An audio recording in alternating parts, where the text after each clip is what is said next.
Un cordial saludo para todos los estudiantes que están en este espacio conectados y para los que visualicen la grabación. Me presento, mi nombre es Angélica María Guapacha, soy la directora del curso, les voy a estar acompañando en este periodo académico, extiendo toda la bienvenida desde la red de tutores de física en las cuales sus tutores ya en su mayoría están asignados en sus campus y han dado como tal un saludo de bienvenida a través del correo y han habilitado a la par también un chat grupal en Teams donde también se comparte información. Estos son nuestros medios institucionales, oficiales, para que por favor siempre contacten a sus tutores en ese espacio.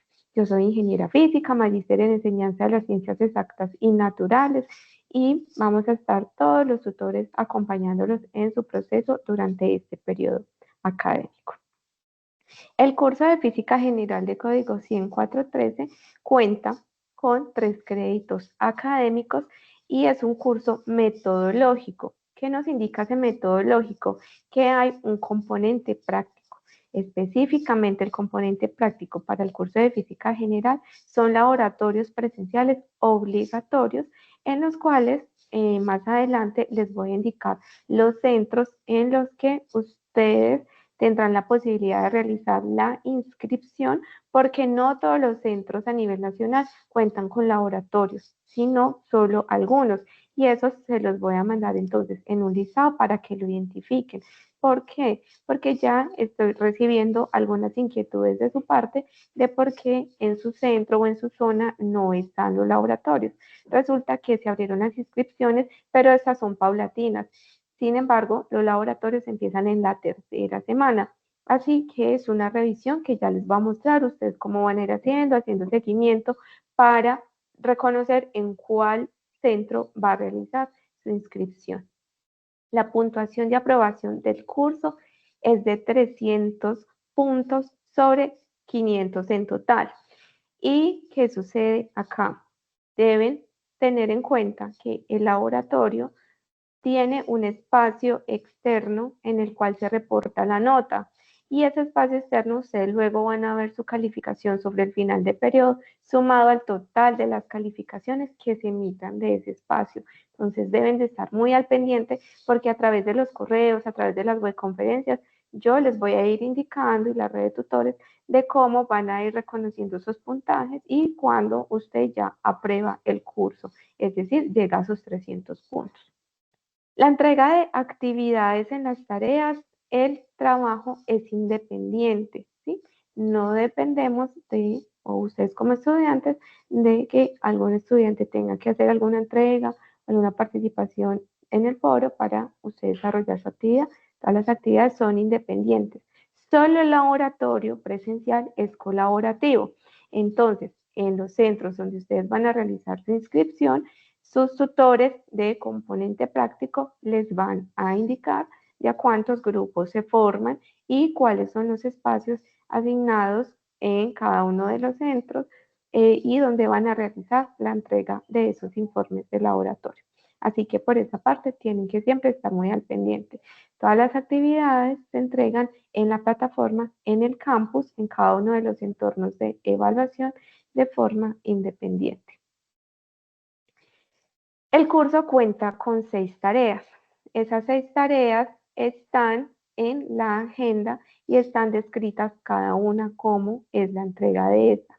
La primera en la que estamos desarrollando es el reconocimiento de saberes, que es de 25 puntos máximos y su realización es de forma independiente.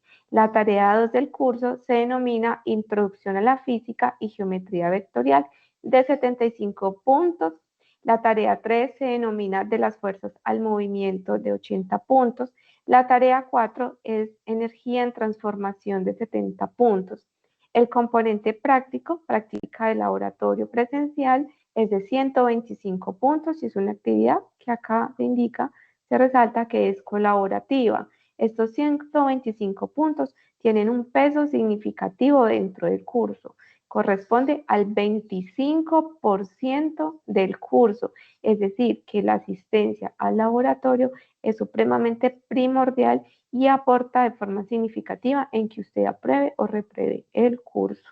La tarea 6 es la evaluación final de 125 puntos y es un cuestionario que se desarrolla de forma independiente y cuenta con el sistema Proctory de reconocimiento facial para la validación de su parte de que estas pruebas las está presentando específicamente el estudiante y tiene un proceso riguroso de revisión y validación de esa evaluación final con reconocimiento facial. Así que es importante que ustedes, cada uno, revise lo que corresponde, la agenda del curso, las fechas en que se van a desarrollar.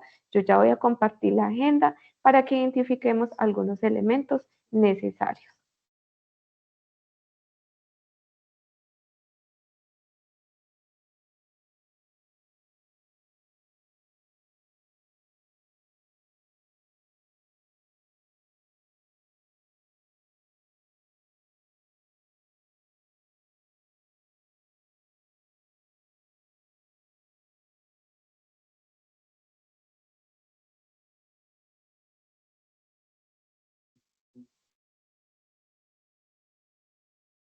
Yo sé que van surgiendo preguntas, sin embargo, en un momento yo habilito el espacio de preguntas para que ustedes las puedan realizar.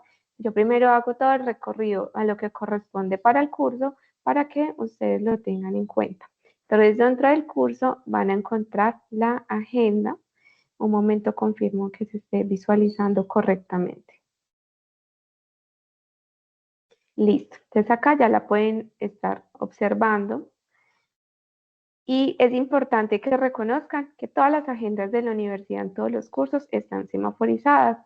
Nos indican entonces los tiempos que tenemos para la entrega de las actividades. La tarea 1 de reconocimiento de saberes es un cuestionario y restan 10 días para que presenten los 2 intentos que están habilitados. La tarea 2 va a estar habilitada del 2 de septiembre al 25 de septiembre.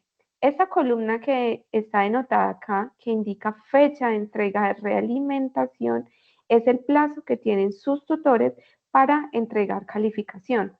Es decir, si esta actividad cierra el 25 de septiembre, ustedes tienen máximo, o su tutor, perdón, máximo hasta el 2 de octubre para calificar y que esta se vea reflejada dentro del espacio de calificaciones. Y así para cada una de las tareas. Indica cuál es el resultado de aprendizaje que usted va a tener en cada una de estas. Entonces, el resultado de aprendizaje número 1 es aplicar las propiedades de las magnitudes vectoriales fundamentales para resolver problemas de cinemática utilizando operaciones algebraicas básicas y conversiones de unidades, analizando y representando estas magnitudes de forma analítica y gráfica e interpretando los resultados en diferentes sistemas de referencia. El resultado de aprendizaje número 2 es resolver problemas de movimiento bidimensional mediante la integración de conceptos cinemáticos y dinámicos utilizando herramientas matemáticas, representaciones vectoriales y análisis de fuerzas para comprender y predecir el desplazamiento de cuerpos en diferentes sistemas de referencia. El resultado de aprendizaje número 3 es explicar fenómenos mecánicos mediante la cuantificación y análisis de los principios de conservación de energía y cantidad de movimiento, identificando las transformaciones energéticas en diferentes tipos de sistemas físicos.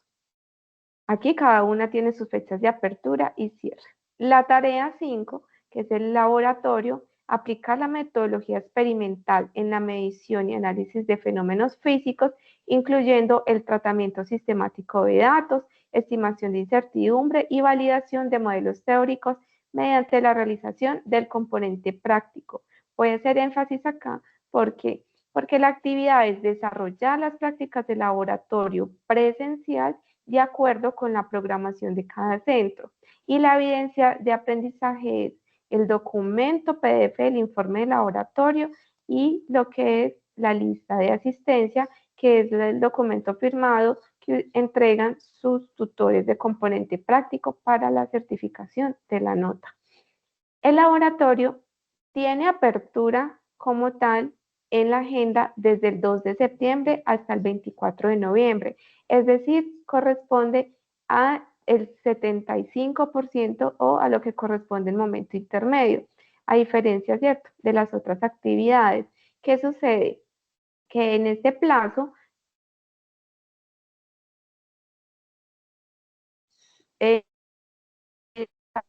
esas prácticas. Lo más probable es que digamos, en 2 semanas hay centros que ya inician sus prácticas y hay otros centros que se nos van a demorar muy poco, pero se van a desarrollar como tal dentro de esta franja. Por eso el 2 de septiembre a usted automáticamente su agenda se le va, digamos, a abrir su tarea 2 y se le va a abrir su tarea número 5, que es el laboratorio. Bueno, y finalmente, pues entonces cuentan con la tarea 6, que es un cuestionario de 25 preguntas con el sistema Proctoring, que va del 30 de noviembre al 3 de diciembre y como tutores tenemos del 4 al 10 de diciembre para validar su prueba y su identidad en la presentación de ese examen, de esa evaluación final. Referente a lo que corresponde al acompañamiento que ustedes van a tener dentro del curso por parte de sus tutores, es muy importante que me coloque atención en este espacio y nos enfocamos un poco en laboratorio y ya abrimos ronda de preguntas. De igual forma, si van surgiendo preguntas, van a ir encontrando respuestas por parte de los tutores.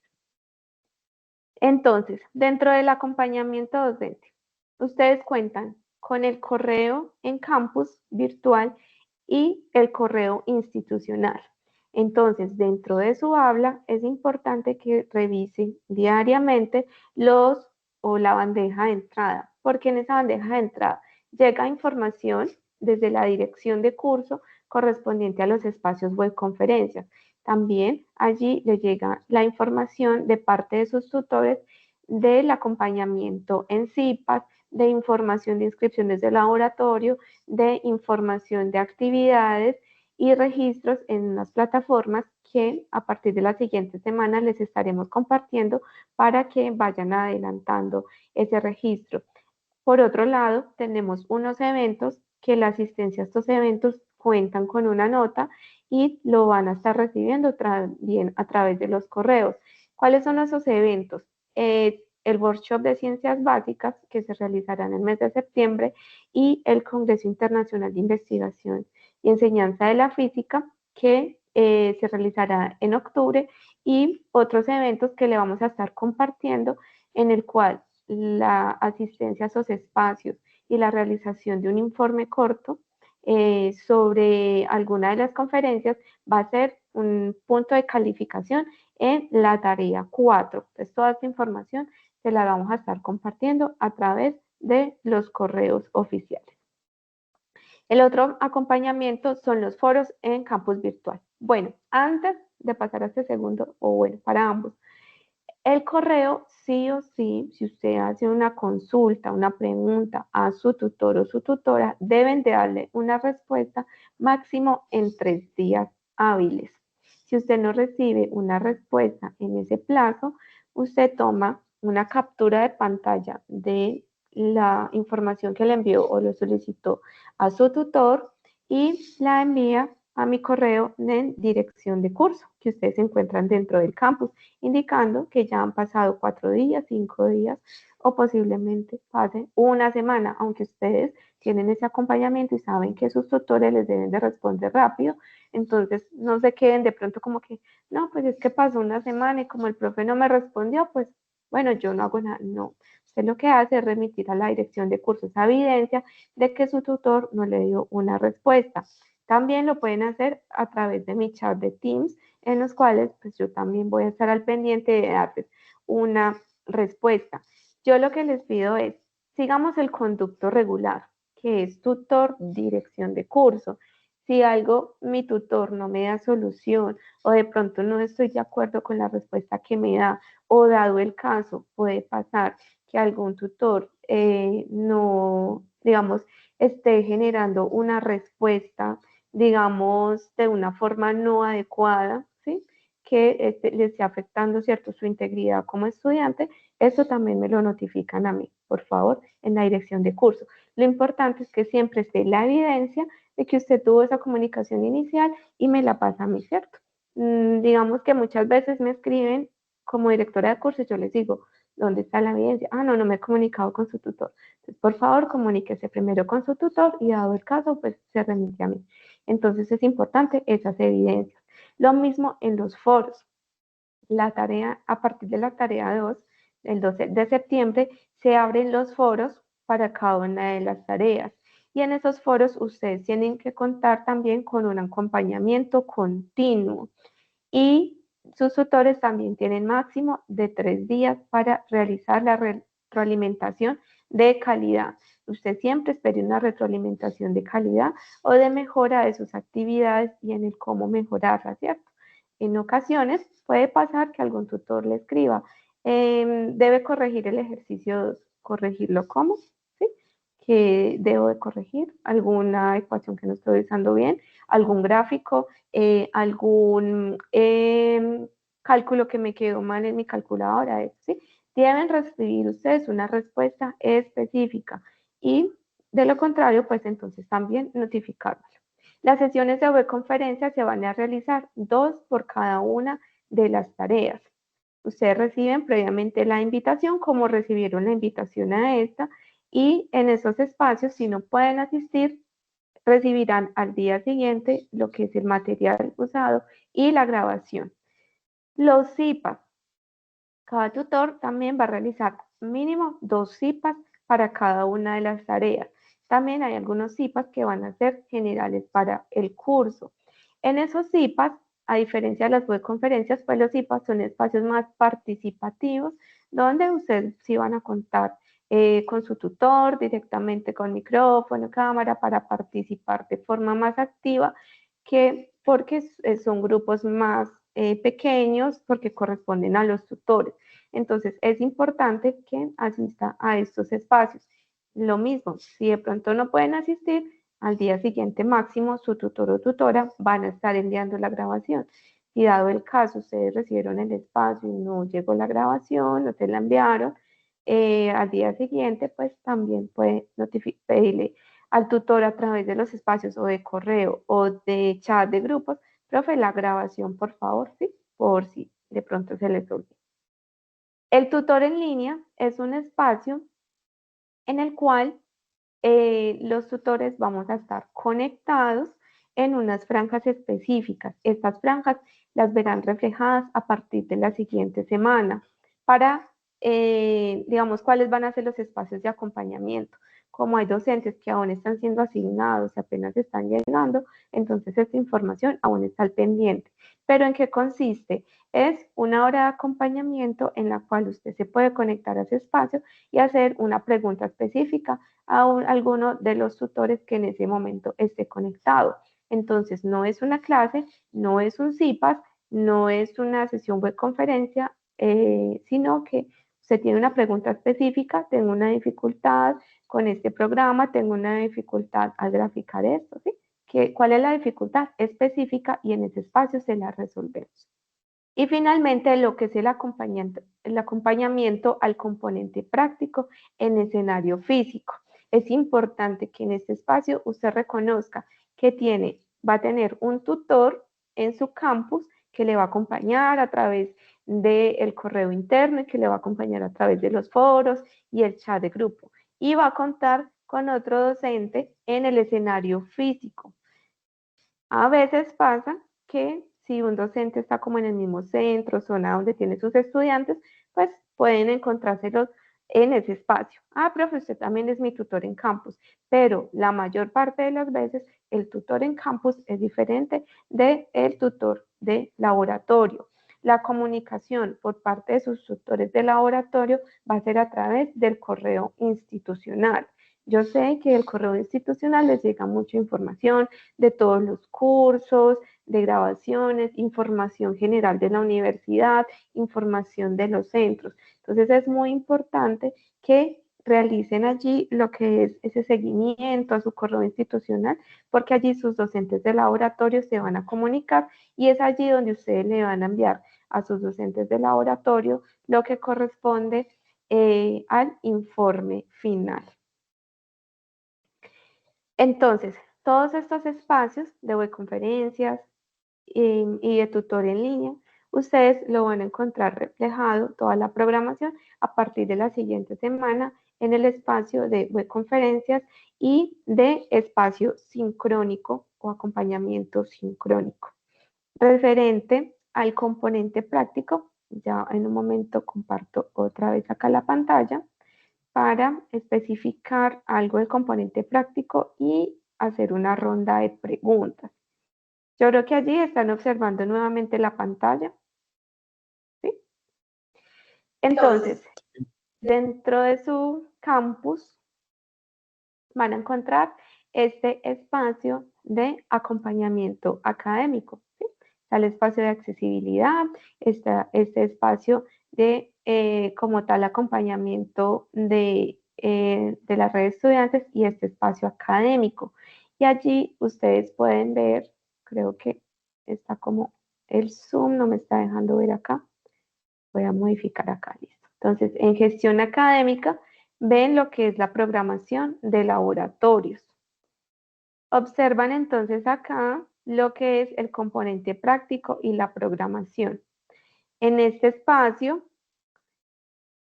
todavía no está publicado, pero paulatinamente van a estar publicando lo que es la programación para cada centro. ¿Listo? Entonces se direccionan en este espacio. Eso por esa parte. ¿Ustedes cómo van a realizar la inscripción a sus laboratorios? Un momento, vuelvo a compartir la pantalla.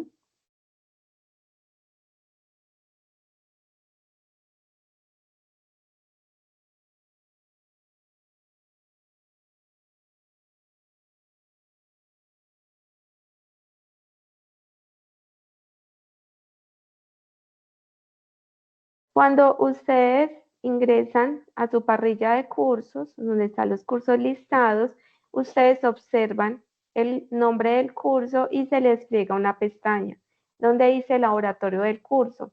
En este momento, algunos cursos o algunos centros ya abrieron las inscripciones, pero por lo pronto hay algunos que todavía no han abierto y puede que acá no les aparezca aún nada, pero si ya están habilitadas las inscripciones, les va a aparecer que ingrese y haga clic acá.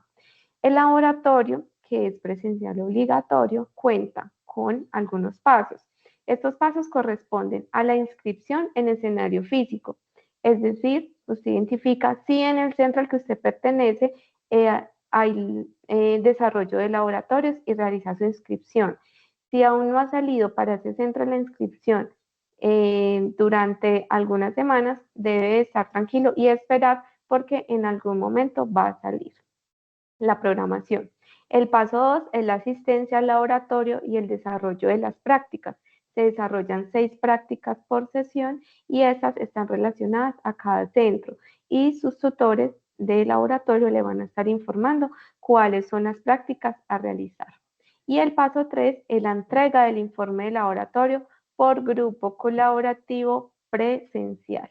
¿Cuáles son esos centros donde se van a desarrollar los laboratorios? Los que están listados a continuación. Es decir, que si usted no observa el centro al que usted pertenece listado en esta pantalla, es decir, que usted se debe desplazar al centro más cercano dentro de su zona. Voy a hacer entonces la lectura de estos centros para que la identifiquen. Acacias, Arbeláez, en Bogotá, como tal, ustedes se encuentran listado como sede nacional José Celestino Mutis. Es decir, que en Bogotá sí desarrollamos laboratorios.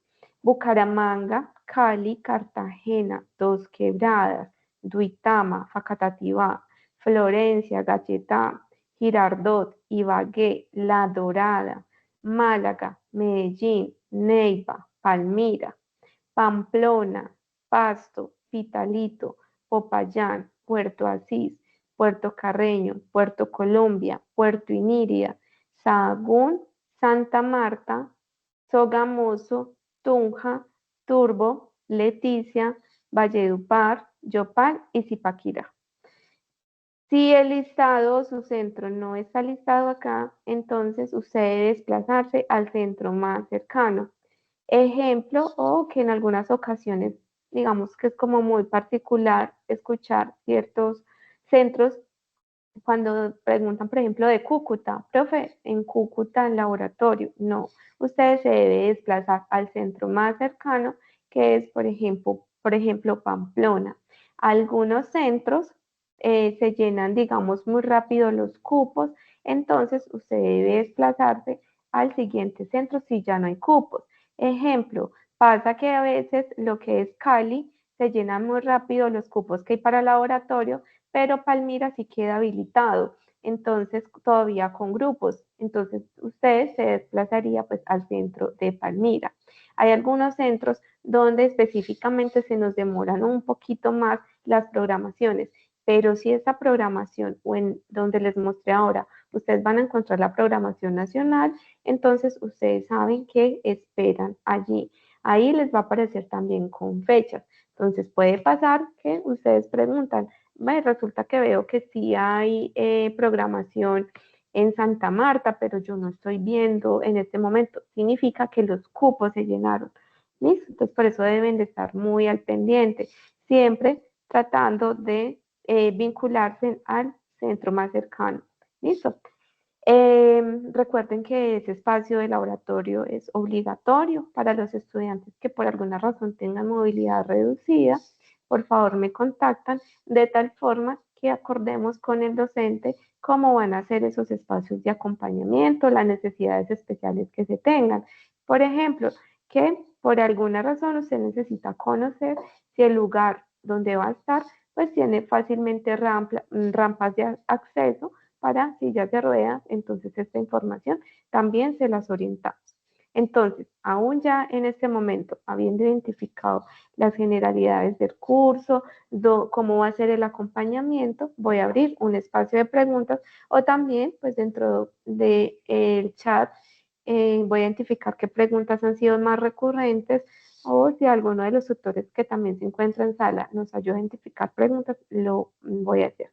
Entonces, al momento, ustedes también van a contar con una monitora académica del curso, en la cual también ustedes, si por alguna razón necesitan hacerle alguna pregunta de laboratorio o alguna pregunta de algún centro de laboratorio, ella también va a estar para acompañarlos, al igual que si necesitan como algún apoyo académico. Claramente la monitora académica es un par estudiante, ¿sí? Por lo tanto, ustedes siempre deben de dirigirse principalmente a lo que son los tutores que tienen asignados.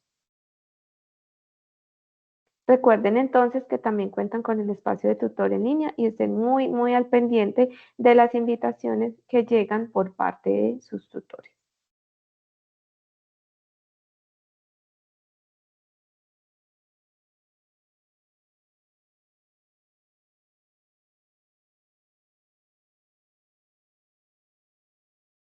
Bueno, agradezco al profesor Víctor nos indique qué pregunta ha sido más recurrente. Bien, más que todo sobre los laboratorios, preguntan que cuando inician, algunos preguntan que si que ya aparecieron en su zona, pero que en el centro aún no aparecen, entonces, ¿qué se puede hacer? Sí, más que todo con el laboratorio y con las fechas de inicio, con el lugar, esas cosas son las que más recurrentes.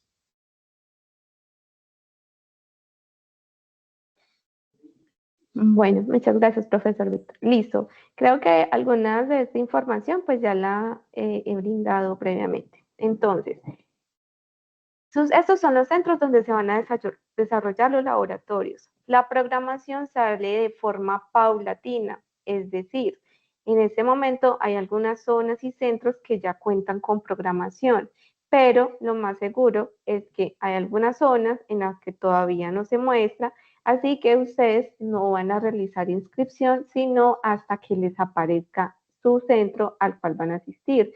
Por ejemplo, yo me encuentro en Dos Quebradas.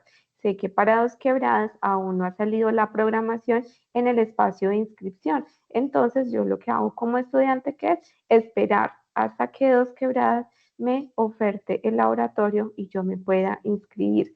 ¿Dónde van a tener entonces ese espacio de identificar cuándo serán las fechas de laboratorio? Justamente el que les acabo de compartir. Vamos a la gestión académica dentro de su curso, programación de laboratorios, y se nos abre esta ventana, que es la del componente práctico. Y allí para cada una de las zonas va a salir la programación de los laboratorios. Zona Centro-Sur, Amazonía, Orinoquía, Caribe, Bogotá, Cundinamarca. Ejemplo, supongamos que acá ya está la programación del 1604 y yo voy a entrar a la zona Centro Bogotá, Cundinamarca. Y voy a encontrar un formato como este. Entonces, física general, buscamos el código del curso. Física general siempre va a aparecer dentro de las primeras programaciones por el código del curso. Entonces, en la sede nacional José Celestino Mutis, que corresponde a Bogotá, estos podrían ser entonces la cantidad de grupos que van a habilitar. En ese espacio van a encontrar el día, hora de inicio, hora final. Como digo, estoy en la programación del 1601 y estamos esperando a que nos publiquen la programación del 1604. Voy a encontrar el docente de componente práctico, el correo del docente, ¿sí? Y así para cada uno de los centros, ¿sí? Ahora, por ejemplo, si yo me voy para el HAC, para el José Acevedo y Gómez, yo veo que el curso de física general no se orienta allí. ¿Por qué? Porque se orienta en sede nacional José Celestino Mutis. Y así para cada uno de los centros. Lo que les comentaba, por ejemplo, en zona centro-oriente. El laboratorio se va a ofertar ¿en dónde? En Bucaramanga, en Pamplona y en Málaga para esa zona. Es decir, que si yo estoy en Cúcuta, yo más adelante no voy a encontrar que acá esté listado el curso de física general. Entonces yo me tendría que desplazar hasta Pamplona, donde sé que orientan los cursos de laboratorio de física general. Yo vivo en Ocaña, pero en Ocaña no hay laboratorio de física general. Me desplazo a alguno de los centros más cercanos. Y así para cada una de las zonas. Entonces, lo que les menciono, ¿cuándo sale esa programación? Esa programación va saliendo de forma paulatina. ¿Listo? ¿En cuáles centros? En estos que están acá. Por eso, a partir de la siguiente semana, yo les voy a estar enviando información sobre este listado y más concretamente cuando salga la programación nacional. Entonces, ¿qué está pasando de pronto en este momento? Si no hacemos correctamente el uso de ese espacio de inscripción, ustedes pueden estar inscribiendo a centros que o queden muy lejanos simplemente de pronto porque se preocupan en si de pronto no va a salir en su zona. Yo que soy de Dos Quebradas, sé que hay estudiantes que como ven Medellín, pero no ven Dos Quebradas, se realizan la inscripción en Medellín y a la semana sale la inscripción en Dos Quebradas. Entonces, debemos esperar, deben de tener mucha paciencia en este aspecto. Sus tutores y la monitora de curso también va a estar informando constantemente sobre estos espacios. Entonces, deben estar muy al pendiente, no se vayan a inscribir en centros donde les quede, digamos, muy lejano, creyendo que su centro más cercano no va a tener inscripción. Pero este es el listado que vamos a tener. Lo que digo, no en todos los centros se desarrollan los laboratorios, por eso usted tiene que buscar el centro más cercano y esperar a que le habiliten la inscripción.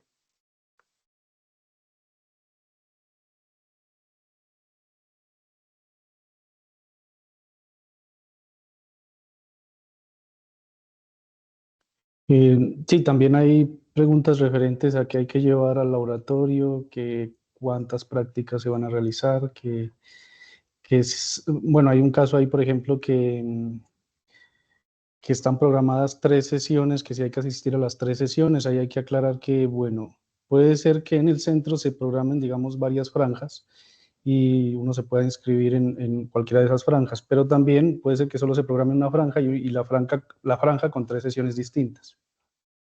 Sí.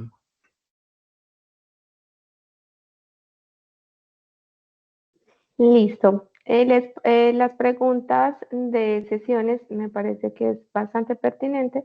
Permítanme, yo comparto la pantalla y pues es importante que ustedes vayan reconociendo también dentro de su campus esta información. Como les digo, el componente práctico corresponde a la tarea número 5. Entonces, si ustedes buscan en la guía para el desarrollo del componente práctico, van a encontrar específicamente esto. ¿Qué deben de llevar al laboratorio? Todos los centros cuentan con los equipos. Sin embargo, si hay algún elemento particular del cual deben de llevar, su tutor les estará informando qué aspectos son obligatorios. La bata blanca de manga larga dentro del laboratorio es importante. Si usted previamente ya había asistido a otros espacios, sabe que su bata blanca le va a servir durante varios periodos académicos, así que es una inversión. La calculadora científica, lo que es el anexo 4, que está en este mismo espacio de descripción de las prácticas, el anexo 5, el informe de laboratorio, y una cámara o dispositivo móvil para registrar evidencias fotográficas necesarias para su informe. En este espacio de la guía, la cual más adelante también en otro encuentro estaremos indicando, pero sus tutores les van a estar compartiendo y que ustedes ya cuentan con ellos dentro de este espacio, está la descripción inicial que les hice, lo que es la descripción al escenario físico. Este espacio más adelante nos lo confirman si lo vamos a realizar. La asistencia al laboratorio.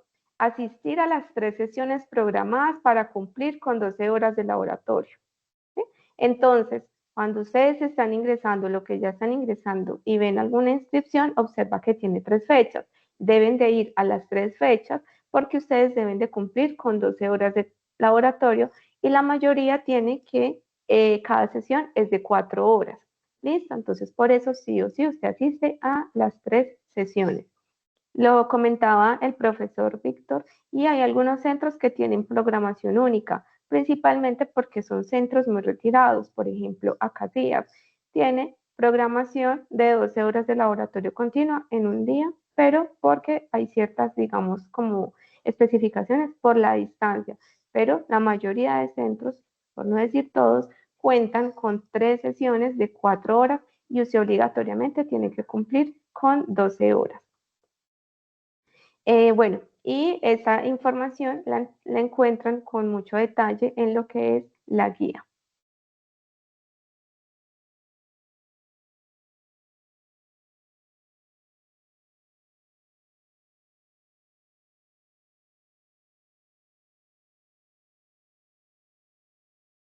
Bueno, yo sé que para ese primer espacio, dado que es un curso metodológico, que tiene su parte teórica y su parte práctica de laboratorio, surgen muchas preguntas que vamos a ir solucionando en cada uno de los encuentros que ustedes pueden ir solucionando con sus tutores también en sus encuentros.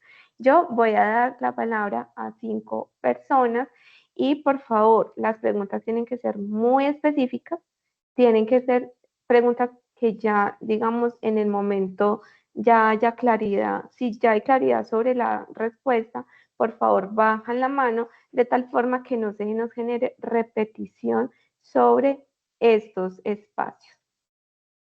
Bueno, entonces voy a empezar con, dice acá Georgiani, le voy a habilitar el micrófono para que haga su pregunta y no podemos demorar más de 2 minutos por estudiante. ¿Cuál es su pregunta? Buenas tardes, tutora, ¿cómo está?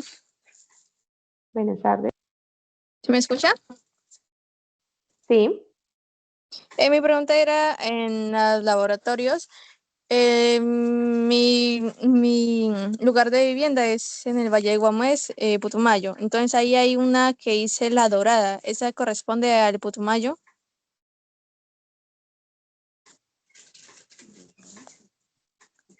Bueno, como tal, para cada zona hay habilitados unos laboratorios y ustedes tienen entonces que identificar cuál es el laboratorio más cercano.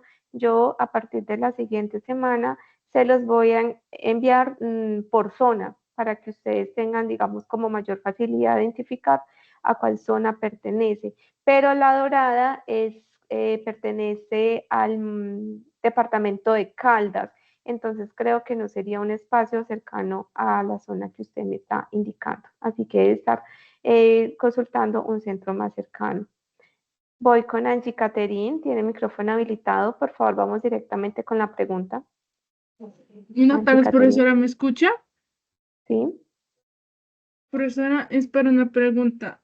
Sucede que en la parte de calificaciones solo me aparece en la parte del 25% de la evaluación final. No me aparece como tanto el apartado que dice nota 75%, me aparece pues las partes de la evaluación inicial hasta la fase 4 creo, y no aparece esa parte de todas las fases, sino solo aparece apartado 25% de evaluación final. Solo aparece esa parte en las calificaciones. También quería saber si era un fallo o no sé si pueda que la suceda más estudiantes. Listo, permítame entonces, realizamos una revisión de eso y dado el caso vamos a generar como una notificación general. Lo que les decía hace un momento, en ese espacio no está listado lo que corresponde al componente práctico, que es la tarea 5, porque es un espacio externo y lo que les mencionaba sobre el final del reporte de calificación lo van a ver reflejado, pero es en el cierre académico, es decir, el cierre académico está programado para el 22 de diciembre. Entonces allí la tarea 5, que es el laboratorio, va a aparecer registrada. Sin embargo, vamos a dejar entonces la anotación para revisar en un momento si esa es la novedad que usted me estaba mencionando, o definitivamente hay una novedad más con alguna de las calificaciones. Pero la tarea 5 no está listada en las calificaciones porque es externo, pero suma a los 500 puntos. Tengo un usuario que se llama Zip Turbo. Voy a hacer una aclaración en este momento y es que solo voy a tener 5 minutos de espacio de preguntas porque vamos a pasar al espacio de apoyo de la tarea 1. ¿Listo? Entonces, sobre las 2:50 damos inicio a la siguiente parte. El usuario que se denomina Zip Turbo, vamos con la pregunta, por favor. Cordial saludo para todos. Soy el estudiante José Elías Córdoba. Aparezco como el usuario de CID Turbo porque hago parte del área administrativa acá en el CID de Turbo, evidentemente en el área de plataformas digitales. Entré señor. tarde a la reunión, profe, porque estuve pues ocupado con unas impresoras y unos computadores en el área del laboratorio que se está construyendo. Sino que entré a la plataforma porque me decía que hoy 22 se activaba para escribirse a los componentes prácticos. Una vez le pulsé en el clip, pues que me puede permitir compartir pantalla. ¿Cuál es la pregunta específica? Profe, bueno, no me entré, le di clic en donde dice para inscribirme a los laboratorios y me decía que mi área pues todavía no había componente práctico como tal y pues no me aparece más nada. Bueno, sí, bueno, sé que entró un poquito tarde y justamente es eso. Los listados que están en pantalla corresponden a los centros donde paulatinamente se va a tener lo que es la inscripción al laboratorio. Es decir, todavía Turbo no está habilitado en este momento, pero lo más seguro es que se habilite de aquí a 4 o 5 semanas. Por eso digo que es paulatinamente. Las inscripciones no se van a ver reflejadas todas durante el mismo tiempo. Incluso hay centros que debemos esperar por lo menos hasta el mes de octubre para que nos habiliten. Y por eso, si usted ve su centro en pantalla, debe de esperar y revisar de forma constante para cuando sean habilitados o revisar los correos donde yo les notifico que están abiertos ciertos centros. Listo, profe. Solamente era eso, qué pena. Listo. Luz Maritza. Recuerden, yo habilito los micrófonos, pero si usted ya la pregunta ha sido, digamos, ya les he dado respuesta, por favor bajan la mano para que demos la prioridad a otro estudiante y que no se nos vayan preguntas repetidas. Listo. Luz Maritza, por favor, la pregunta.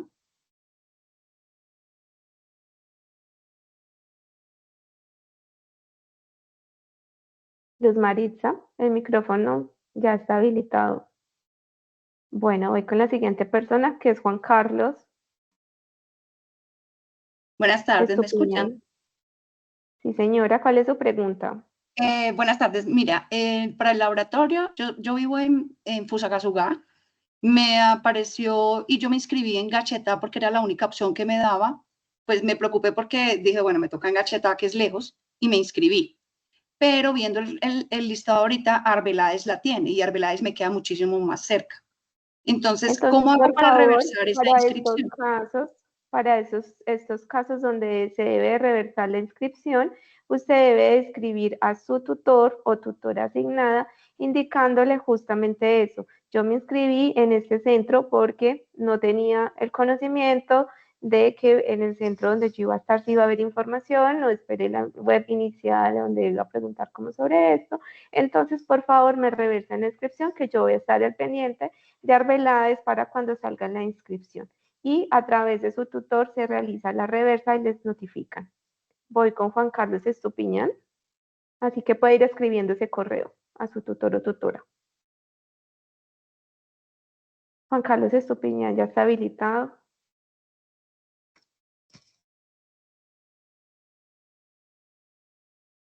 Por favor, estén muy al pendientes porque si no, yo lo que hago es pasar a la siguiente persona.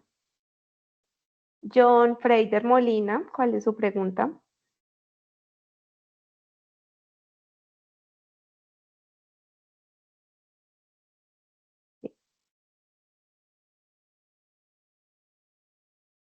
Buenas tardes, profe. Sí, señor. Vamos Profe, rápidamente con la pregunta. varias de mis preguntas ya han sido resueltas, pero tengo dos. Los temas a tratar durante el curso, o sea, ¿se van a profundizar allá o hay alguna webconferencia antes? La otra pregunta es los temas grupales se eligen también allá, ¿cierto? Los espacios de laboratorio, específicamente sus tutores van a dar todo el acompañamiento sobre este espacio. Si es necesario, eh, todos los espacios tienen conceptualización. Entonces, digamos como que en esta parte es importante que siempre asistan a las 3 sesiones porque sus tutores realizan ese acompañamiento. Claramente, todos los espacios de laboratorio es lo que nosotros vamos a ver en curso, pero algunos laboratorios tienen una programación un poquito antes que nuestra agenda y es por eso que los profesores en sus espacios realizan la conceptualización correspondiente. Bueno, como lo mencioné, solo hasta las 2:50 iba a dar respuesta de preguntas a través de micrófono, así que a partir de este momento vamos a pasar a la siguiente sesión. Entonces, yo que les recomiendo, tomen un pantallazo como a los centros y saben que van a esperar esa información del centro más cercano para esas preguntas. A partir de este momento, ustedes también pueden hacerle preguntas a sus tutores a través de los correos o a través de los chats grupales. Vamos entonces a pasar al siguiente espacio que corresponde a la tarea 1 y preguntas adicionales que tengan en el espacio de preguntas y respuestas. Si dado el caso sobre las 4 de la tarde que estemos finalizando la parte de tarea 1, hay más preguntas que deseen revisar, las podemos hacer. O si no, vamos a tener más espacios para que ustedes puedan tener mayor claridad, principalmente sobre el laboratorio, que veo es donde están la mayor cantidad de preguntas. Bueno, entonces ahora vamos con el profesor Víctor Besaquillo, va a compartir pantalla y nos va a continuar acompañando en este espacio. Recuerden que cuentan con toda la red de tutores y con mi parte, desde la dirección de cursos, les doy completamente la bienvenida. Este es un curso donde si usted tiene mucha dedicación, va a ver cómo esto se va a ver reflejado en su nota. Les deseo entonces una feliz tarde. Profesor Víctor, por favor, me confirma audio. Buenas tardes. ¿Se mira ahí la cámara?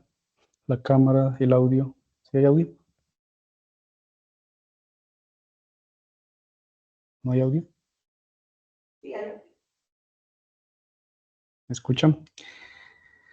Bueno, entonces, muy buenas tardes. Mi nombre es Víctor Besaquillo, soy tutor del curso de física y pues en esta oportunidad vamos a dar una breve introducción a conceptos que son útiles para la física y que les van a servir a ustedes para el desarrollo de la actividad de presaberes. En esta parte vamos a ver pues algunos fundamentos matemáticos de la física y pues una breve, muy breve introducción a vectores. Entonces en la primera parte empezamos con esta pregunta de qué es la física. Y bueno, digamos que podemos responder esta pregunta con una visión un tanto general. La física es una ciencia que se encarga de describir los fenómenos naturales mediante un lenguaje matemático. Un lenguaje matemático que pues, se describe a través de leyes y teorías. Entonces, usamos la matemática para describir cómo funciona la naturaleza. Eso es, digamos, más o menos a grandes rasgos lo que es la física. Y entonces,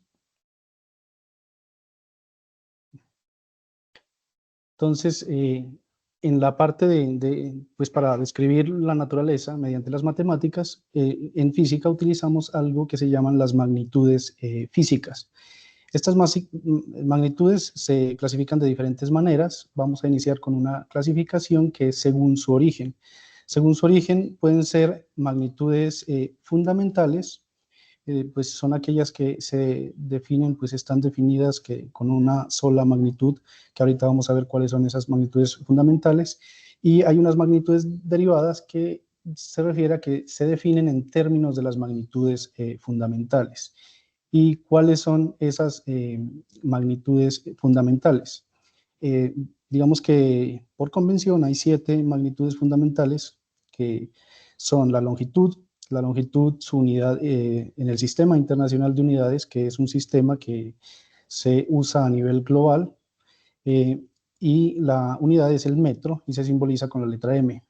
Está también la masa, que la unidad de la masa es el kilogramo, y se simboliza con las letras K y G. Está el tiempo, la unidad es el segundo, y se simboliza con la letra S. También está la intensidad de corriente.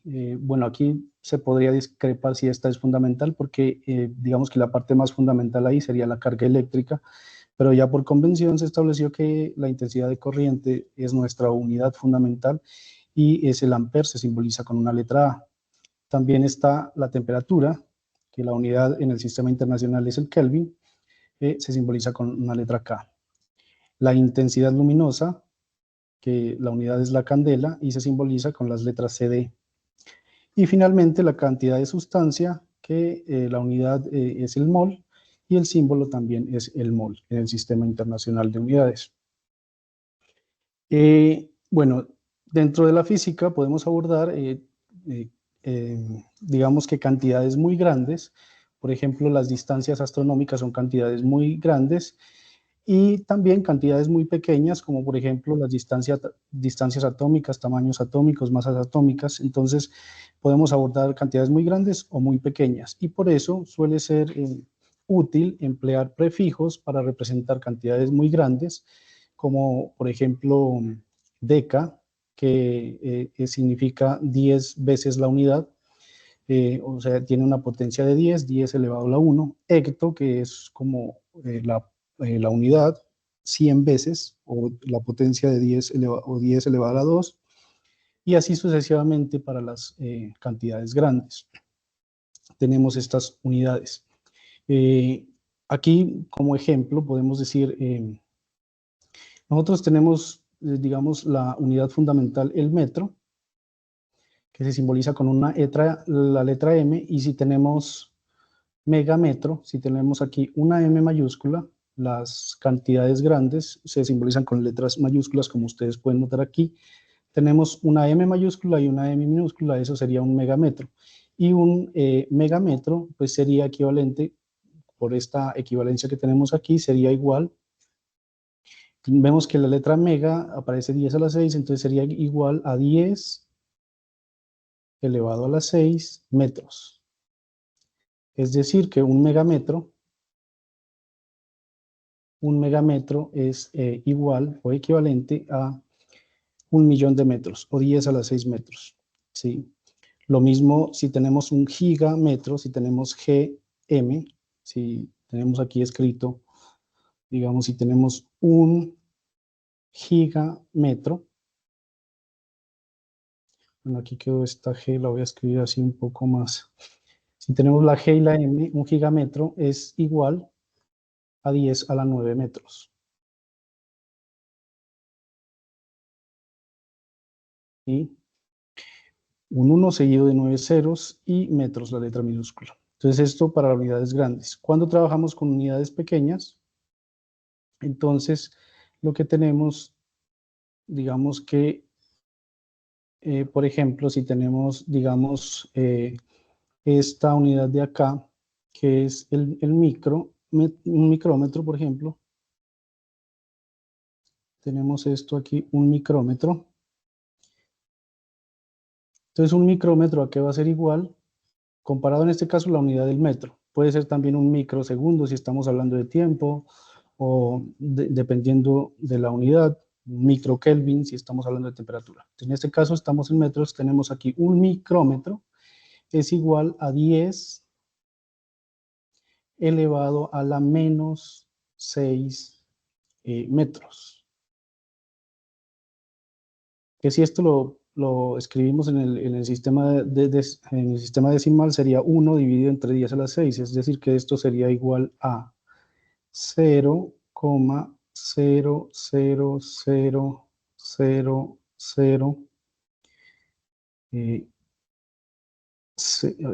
06 0,06 metros. Sí, entonces aquí, este menos 6, digamos que aquí lo que hicimos fue, para pasar, para escribirlo en la forma decimal, lo que se hizo fue correr la coma. Bueno, aquí tenemos, perdón, 0,6 no, aquí es 0,1. Ahí me equivoqué, no es 6, sino 1, perdón.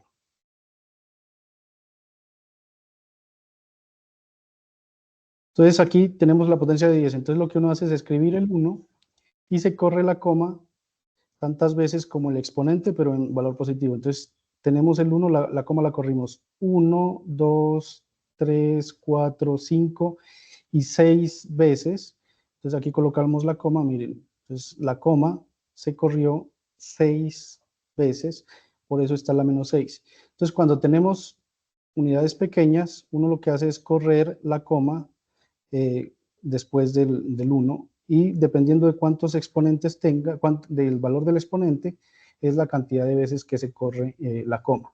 En este caso, como es 6, mire aquí corrimos la coma desde aquí donde está el 1, hasta acá donde se dejó el 0, se recorrió 6 veces, por eso es 10 a la menos 6. Si fuera, por ejemplo, un milímetro, si tuviéramos aquí un milímetro, un milímetro es igual a 10, como tenemos aquí, mire, aquí tenemos el milímetro, un milímetro es 10 a la menos 3 metros, 10 elevado a la menos, perdón que aquí se me fue mal,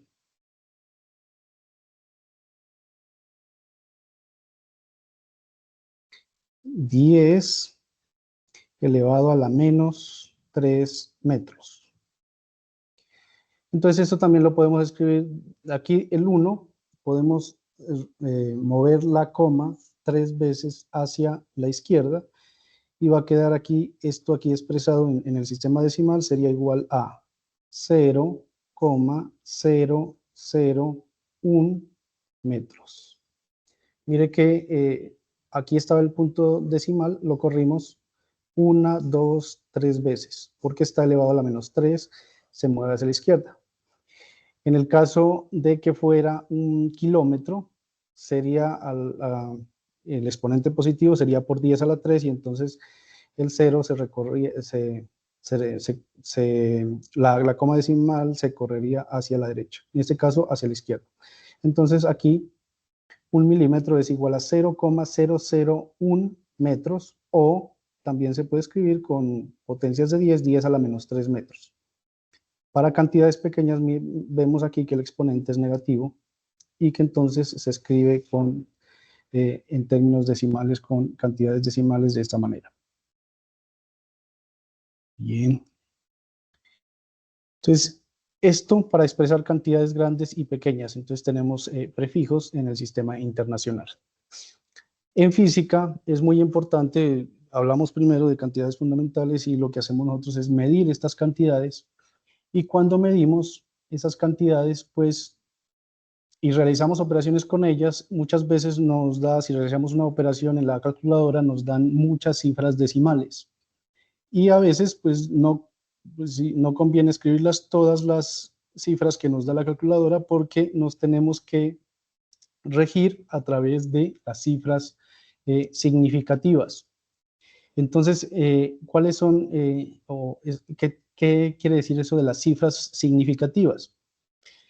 Entonces, cuando usamos el instrumento de medición, la precisión que vamos a tener en el número que midamos depende de la mínima cantidad que podamos medir con el instrumento de medida que estemos empleando. Entonces, las cifras significativas las determina el instrumento con el que estamos midiendo, que la mínima cifra que podamos medir con este instrumento nos determina las cifras significativas.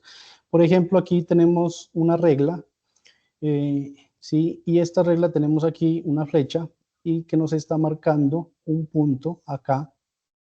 Vamos a marcarlo aquí. Miren que aquí podemos conocer que hasta la unidad 3, o sea, esta flecha tiene como mínimo 3 centímetros, pero se pasa un poco. Y llega hasta la línea 5 después del 3. Hasta aquí llega. Entonces podemos tener certeza que esa flecha mide 3,5 centímetros. Hasta ahí tenemos certeza, pero miren que la flecha no queda exactamente en esta quinta línea. Aquí en esta parte no queda exactamente en la quinta línea, sino que está un poco pasada, pero está un poco antes de la línea. Entonces aquí tenemos certeza que esa flecha mide por lo menos 3,5 centímetros y ahí, no más. Entonces, hasta aquí, lo que tenemos para esta medida son dos cifras significativas. Entonces, cuando hacemos esa medida, en este caso, tenemos dos cifras significativas que son estos números con los que puedo marcar la medida que me da en este caso la longitud. Entonces, aquí tenemos dos cifras significativas. Entonces, el instrumento de medida en realidad es el que nos marca las cifras significativas que tenemos. Por ejemplo, aquí uno se vería tentado a escribir 3,55, porque acá está aparentemente en la mitad entre las dos líneas. Pero esta cifra de acá, esa ya no es significativa porque no tengo certeza de ella. No, en realidad no se sabe si es 5 o si es 6 o si es 4. Entonces no tengo certeza. Aquí no hay unas líneas aquí que me permitan de establecer si esta cifra de acá en realidad es significativa. Entonces esta cifra de aquí no es significativa, no la podríamos marcar como cierta. Entonces, bien, si en conclusión aquí el instrumento de medida me da las cifras significativas que voy a utilizar. Y si no tengo certeza de una cifra, no la debo colocar. Y debemos aplicar pues unas reglas con respecto a las cifras significativas. Entonces, la primera regla, todas las cifras distintas de 0 son significativas. Por ejemplo, cuando usted hace una medida, por ejemplo, le da 4,36 centímetros. Aquí, como todas estas cifras son diferentes de 0, la regla nos dice que todas las cifras diferentes de 0 son significativas, entonces aquí tenemos 3 cifras significativas. O por ejemplo, si tenemos 4,2, aquí habrían 2 cifras significativas, ¿sí? Son diferentes de 0. O por ejemplo, tenemos el número 51 y aquí tenemos 2 cifras significativas. ¿Sí? La cantidad de cifras diferentes de 0 me dan el número de cifras significativas que tengo en una medición. Ahora, si tengo ceros, pues tengo que ver cómo están ubicados los ceros. Si tengo ceros situados entre dos cifras diferentes de 0, son significativos. Por ejemplo, si tengo el número 4,06 o 3,06, 3,06 metros, por ejemplo. Aquí hay un 0 que está entre el 3 y el 6, entre los dígitos 3 y 6. y ese 0, como está entre estos dos dígitos, es significativo, lo cual quiere decir que este número tiene 3 cifras significativas. Si tenemos, por ejemplo, el número 405, 405 kilómetros, este número tiene un 0 entre los dos dígitos, entonces aquí hay 3 cifras significativas. Y si tenemos, por ejemplo, 1,02, tiene 3 cifras significativas. O puedo tener muchos ceros también dentro de dos cifras, por ejemplo, 1,00085. Tengo 3 ceros entre estos dos números. Aquí, si está expresado así, si dentro de una medición tengo certeza de todas estas cifras, en este caso tengo 6 cifras significativas. Estos 3 ceros, dado que están entre dos cifras diferentes de 0, también son cifras significativas. Aquí tendría 6 cifras significativas. Esta es la segunda regla. Veamos la tercera regla. Los ceros situados a la derecha del punto decimal son cifras significativas. Entonces, ¿qué quiere decir eso? Puede ser que tengamos, por ejemplo, me dio un resultado 4,0. 4,0 y muchos de ustedes dirán, bueno, ¿para qué coloco el 0 si no, pues ese 0 puede ser que no represente nada? No, por ejemplo, en el ejemplo de la regla puede ser que aquí estábamos midiendo centímetros, me dio exactamente en la línea 4, tengo certeza que son 4 centímetros, pero con la regla puedo medir hasta decimales, entonces hay que colocar el 0, porque con la regla puedo medir hasta esa parte. Entonces aquí tendría 2 cifras significativas.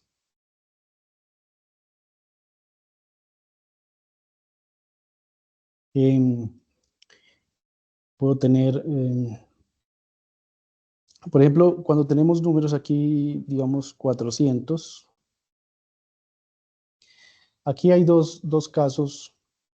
Si coloco aquí un punto, debería colocar aquí un punto, esto es una regla. Este número de aquí tendría, colocando aquí el punto, tendría 3 cifras significativas. ¿Sí? En algunos textos ustedes lo encuentran así, pero si encuentran, si aparece el 400, sin el punto, solo tendría una cifra significativa. Y entonces aquí depende de cómo escribe el número. Si lo escribo con un punto, serían 3 cifras significativas. Si lo escribo sin punto, aquí sería una sola cifra significativa, este número de acá.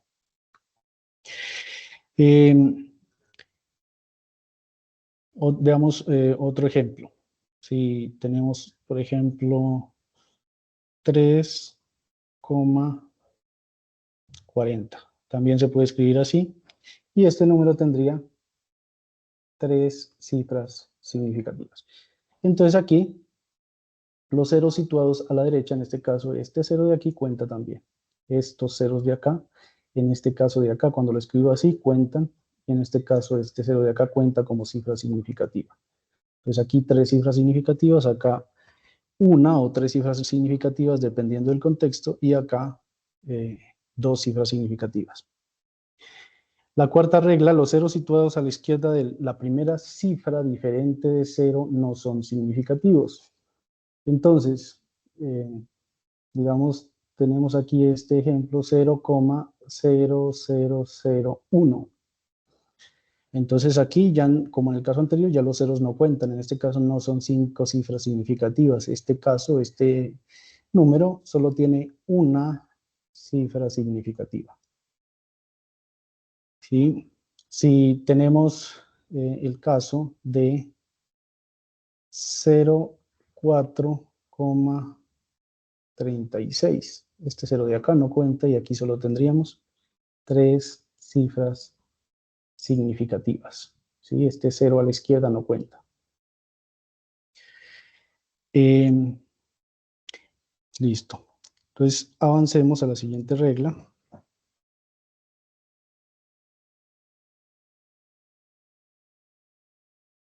Ahora, el número de cifras significativas es independiente de la unidad de medida. O sea, independientemente del número en el que escriba yo, o sea, la cifra, la unidad en la que escribe el número de cifras significativas va a ser el mismo. Por ejemplo, supongamos que hicimos una medida y nos dio que era de 4,66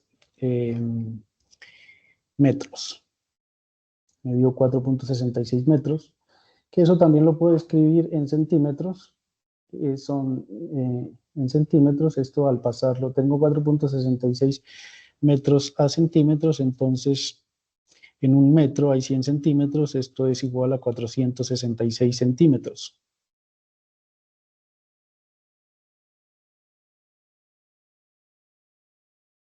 Entonces, en metros, tengo en unidad metros, tengo 3 cifras significativas, y si lo expreso en centímetros, que es otra unidad distinta, que está aquí como 466, esta también tiene 3 cifras significativas. Entonces, independientemente de la unidad en la que escriba esto, lo debo escribir como con 3 cifras significativas, ¿sí?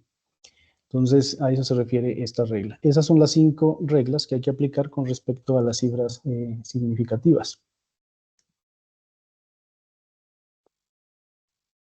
Y bien, ahora hay que tener en cuenta otra parte en física, que es el redondeo y las cifras significativas.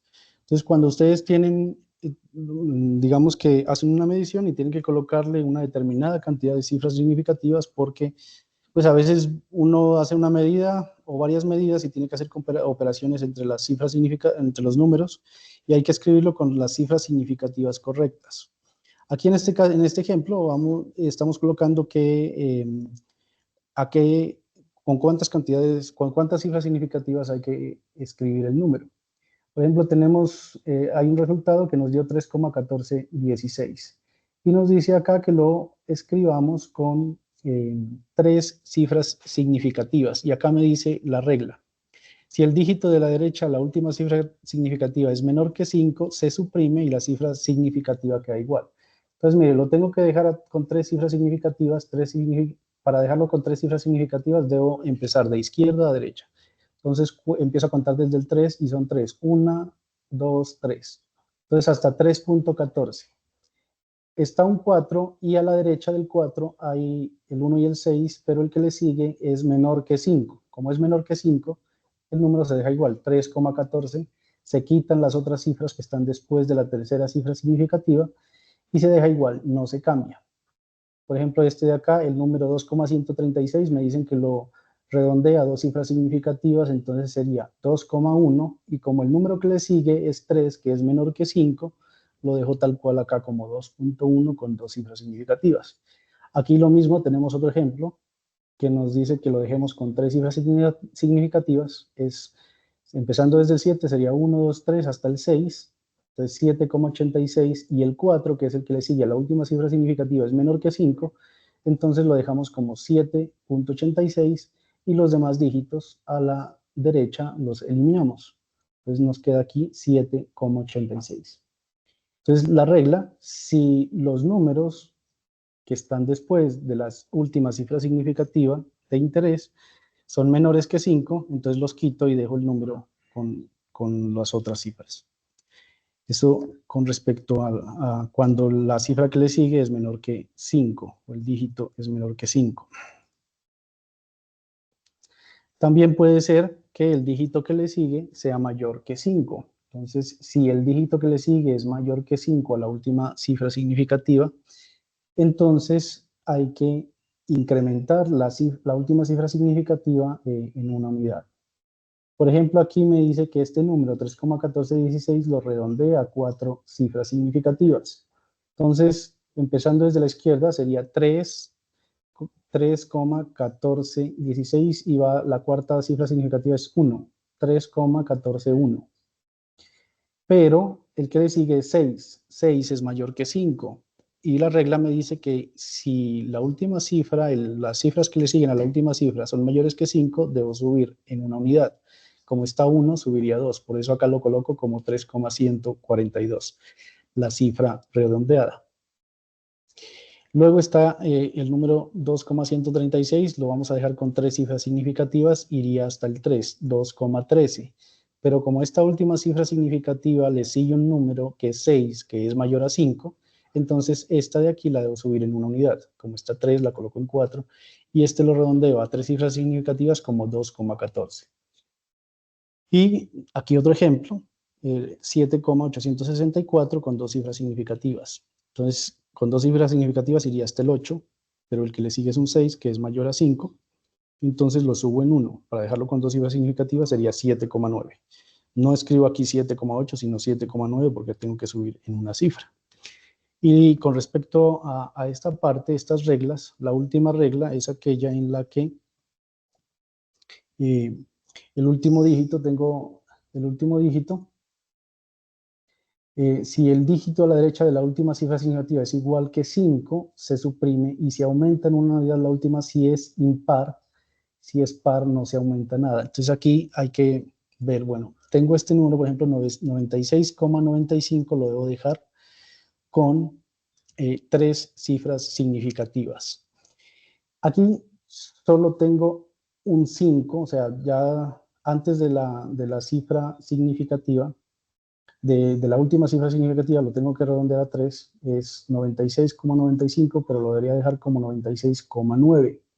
Pero después del 9 hay un 5. Y el 9, en este caso, cuando le sigue un 5 y tenemos 9, que es, cuando es impar, lo subimos en una unidad. O sea, tenemos aquí, esta es la última cifra significativa, que es el 9. Y hay que redondearlo. Entonces aquí el que le seguiría, pues ya no hay más dígitos porque el 9 es el último mayor. Entonces este de aquí se deja en 0, pero al anterior, que es el 6, se sube en una unidad. Entonces por eso aquí se coloca 97.0. ¿Sí? Entonces aquí ya tenemos 9. Habría que subirlo en 1, quedaría en 10. Entonces ese 1, que es del 10, se lo pasa al 6. Entonces queda 97.0. En 3 cifras significativas, este de aquí. Esto es para cuando el que le sigue a la última cifra significativa es exactamente 5. Ahora acá, por ejemplo, tenemos 55,85. Como la última cifra es par, en el caso de acá se sube cuando es impar, pero acá como el 8 es par, la última cifra significativa es par, entonces aquí se deja tal cual. Entonces se deja 55,8, pese a que el de acá es 5, y este como es par, no se sube. Entonces solo se aumenta la última cifra significativa en una unidad cuando es impar. Cuando es par no se aumenta. Entonces aquí se deja 55,8. En este ejemplo de acá de 1,65 a 2 cifras significativas, el 6 en este caso es la última cifra significativa. Como es par no se sube, entonces aquí se deja con 1,6. Perdón, me salí de acá. ¿Dónde es que está? Acá. Y el último ejemplo, 7,75. A 2 cifras significativas sería 7,7. El 7, como es impar, y el que le sigue es 5, entonces hay que subirlo en una unidad, se redondea a 7,8. ¿Sí? Entonces esas serían como las 3 reglas que hay que seguir para el caso del redondeo de cifras significativas. Y puede ser que tenemos operaciones con cifras significativas, y en el caso que tenemos operaciones con cifras significativas, están, digamos que principalmente la suma o la resta o la multiplicación y la división. Por ejemplo, cuando tenemos suma de cifras significativas, de números con cifras significativas, por ejemplo, digamos que aquí en este objeto, de este lado LA, lo medimos con un micrómetro y nos mide, digamos, 2,25 centímetros. Y digamos que el lado B lo medimos con una regla y nos midió 6,3 centímetros. Si queremos determinar cuánto es la suma de estas dos longitudes, LA más LB, sería igual a 2,25 centímetros más LB, que sería 6,3 centímetros. Y esto, pues el valor total me va a dar 8,55 centímetros. ¿Sí? 8,55.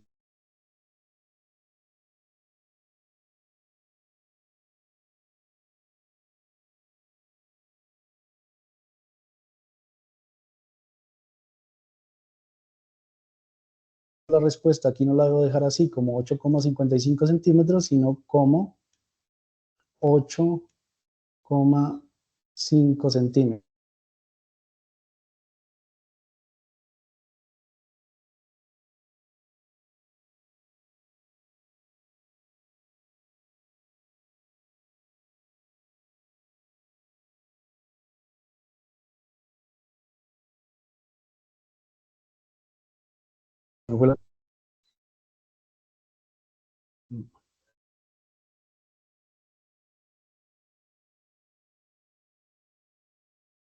Bueno, continuamos.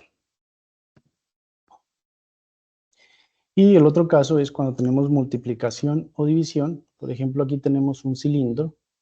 Este es un cilindro y supongamos que queremos determinar el volumen del cilindro. Supongamos que el diámetro del cilindro es igual a 2,46 centímetros y que la altura es igual a 5,0 centímetros. Entonces, en este caso, queremos determinar el volumen del cilindro. Entonces, el volumen del cilindro sería igual a ¿qué? A la fórmula para el volumen del cilindro sería el área de la base, que sería pi por r al cuadrado, y eso multiplicado por la altura, que es h.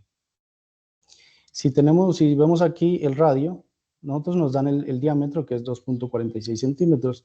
Entonces la fórmula la requerimos en términos del diámetro más que del radio. Entonces lo que podemos hacer aquí es reemplazar que el diámetro, como el diámetro es igual a 2 veces el radio, tenemos aquí que el diámetro es igual a 2 veces el radio, pues entonces el radio es igual a este número, que es 2, pasa a dividir. O sea, sería igual al diámetro entre 2. Por lo tanto, aquí tendríamos que esto es igual a pi por el radio al cuadrado, que sería d sobre 2 al cuadrado, y esto por la altura. Entonces esto es igual a, si elevamos esto al cuadrado, sería pi por el diámetro al cuadrado, se puede elevar arriba y abajo al cuadrado, sobre 4, porque 2 al cuadrado sería 4, multiplicado por la altura. Ahora, si realizamos esa operación, nos va a dar que el volumen va a ser igual. Entonces nos va a dar, vamos a multiplicar pi multiplicado por el diámetro al cuadrado, que es 2,46 al cuadrado,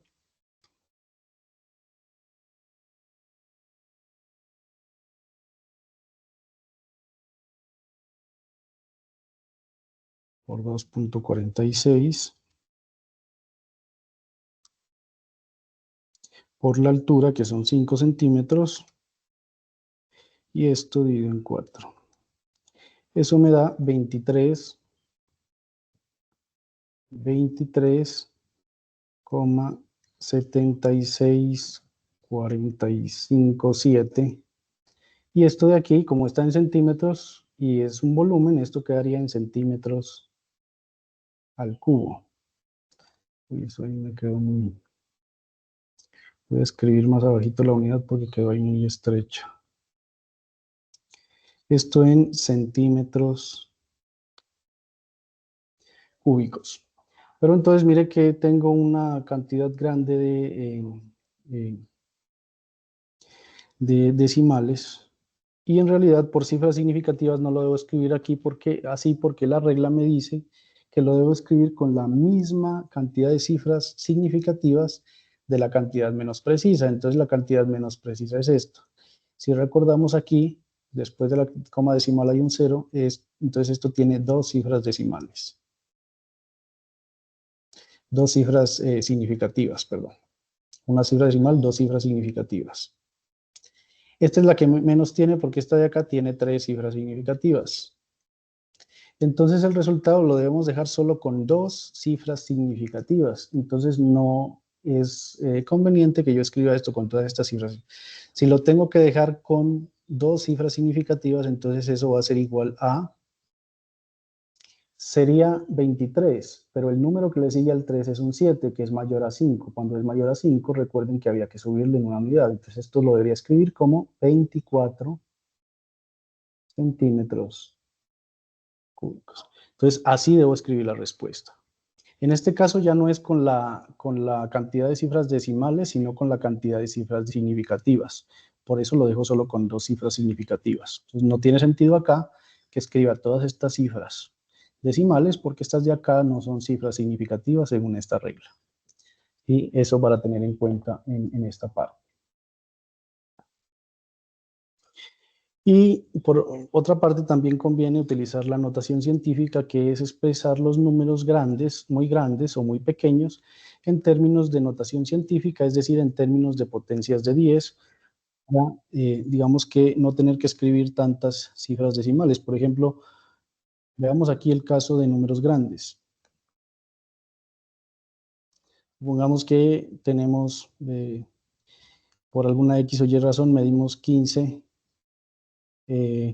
millones de pasos. Tendría que escribirlo así con 6 ceros, 15 millones. Entonces, quiero expresarlo esto en términos de cifras significativas. Entonces, ¿qué hago para escribirlo en notación científica? Perdón, cifras significativas no, sino notación científica. Para escribir en notación científica, escribo aquí las cifras, en este caso las cifras que son mayores de 0, la de izquierda a derecha sería 1 y 5, y escribo la coma aquí después del 1. O sea, dejo la primera, esta sería la primera cantidad entera, y aquí coloco la coma. Y esto sería multiplicado por una potencia de 10. ¿Elevado a qué valor? Aquí en este caso la coma decimal en los 15 millones inicia acá. ¿Cuántas veces la voy a mover para que quede aquí después del 1? Entonces está aquí y la voy a mover de aquí. Una vez, 2 veces, 3, 4, 5, 6, 7 veces. Entonces 15 millones es igual a 1.5 por 10 a la 7. ¿Sí? Como moví la coma hacia la izquierda 7 veces, entonces la potencia de 10 sería 10 a la 7. Es decir, que estos 15 millones se pueden escribir, digamos que de una manera más compacta, como 1.5.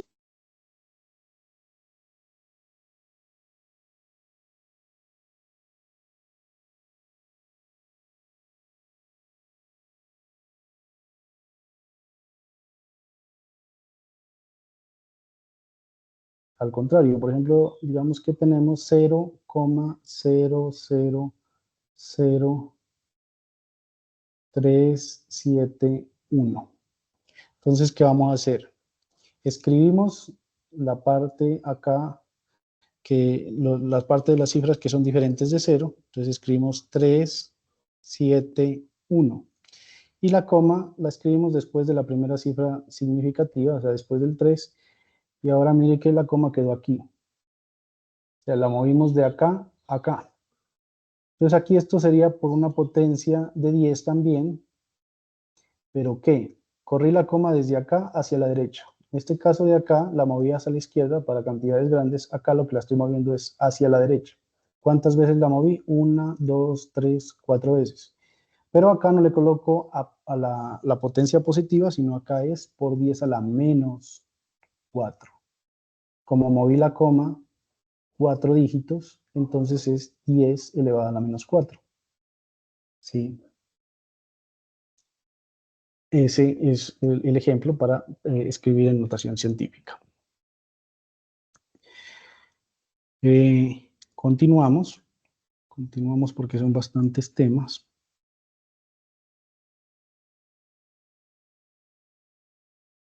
Listo.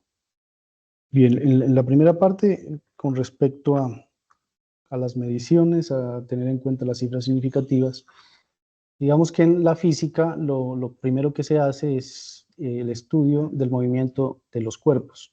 En el estudio del movimiento de los cuerpos, Usualmente hay un observador, que es la persona a la que está midiendo, un sistema de coordenadas, que es con respecto al cual medimos el cuerpo, el movimiento del cuerpo, y un reloj, que es el que nos permite medir el tiempo que transcurre en un suceso, que vamos a medir un fenómeno del movimiento de un cuerpo.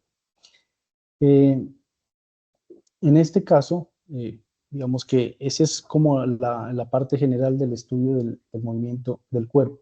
Entonces, pero digamos que así, viéndolo así, es una manera muy compleja. Entonces, en física, normalmente, lo que hacemos es simplificar el problema lo que más podamos, con el objetivo de ir a la parte más básica del fenómeno y luego poder combinarlas, digamos, la parte más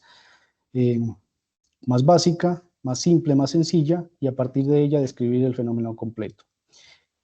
Entonces, podemos, digamos, una forma de simplificar ese movimiento que estaba en 3 dimensiones, que es el movimiento de un cuerpo en el espacio, podemos llevar el movimiento solo a un plano. Con esto se nos simplifica el problema, ya no tenemos la dimensión de la altura, por ejemplo, en este caso, transformamos el movimiento a un plano.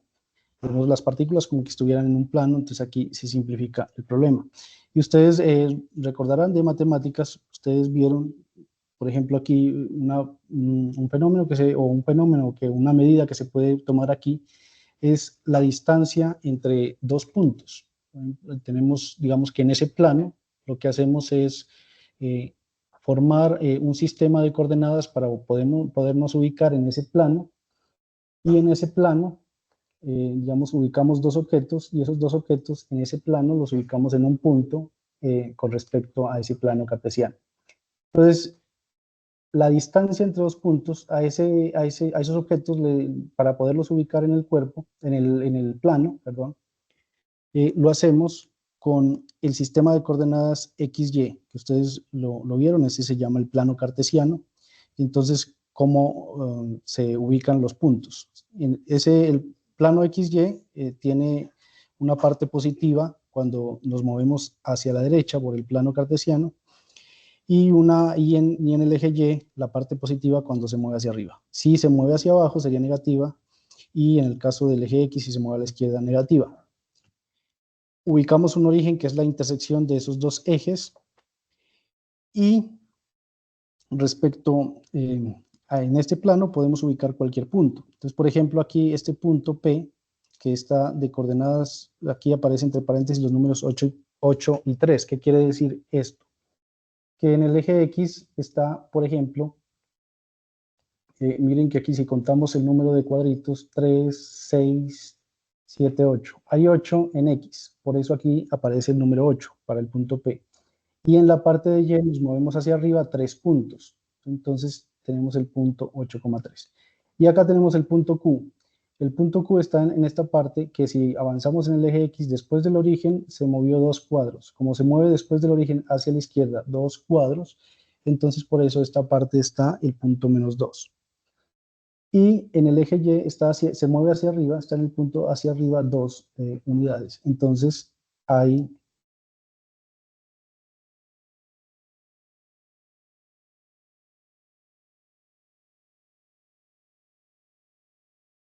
Y2.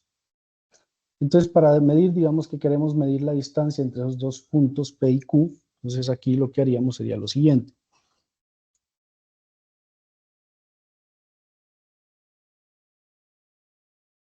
Digamos, vamos a representar la distancia P, Q, lo vamos a escribir así para medir esa distancia. Entonces, lo vamos a escribir, ahí está, este de aquí, esta pareja que escribimos aquí, la podemos decir, como estamos en el plano XY, es el conjunto de parejas XY, entonces vamos a escribir aquí la fórmula que se usa para determinar la distancia entre los dos puntos. Entonces, sería aquí, yo tendría que medir aquí para medir la distancia sería, digamos, voy a escribir la fórmula, sería la raíz cuadrada de x, bueno, este de aquí le voy a llamar x2, perdón, x2, y2. Y a este de acá le vamos a llamar x1, y1. Entonces aquí sería x1, x1, no, perdón, x2 menos x1 al cuadrado más y2 menos y1, sería y2 menos y1 al cuadrado. ¿Sí?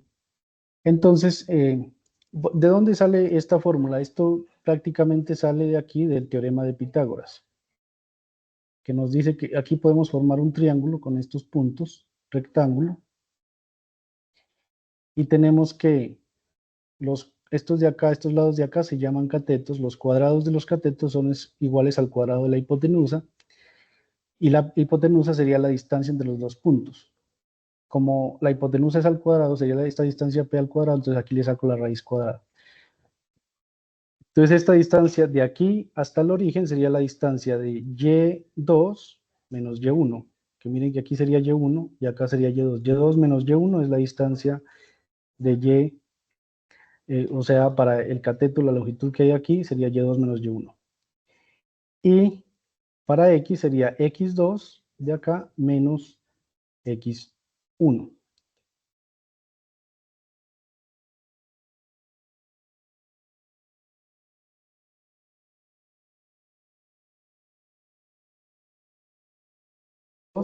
Que en este caso x2 vale 8. Menos x1, pero en este caso x1 vale menos 2. Y esto al cuadrado. Más, en el caso de y2, y2 en este caso vale 3. En este caso, este y2 vale 3 menos y1.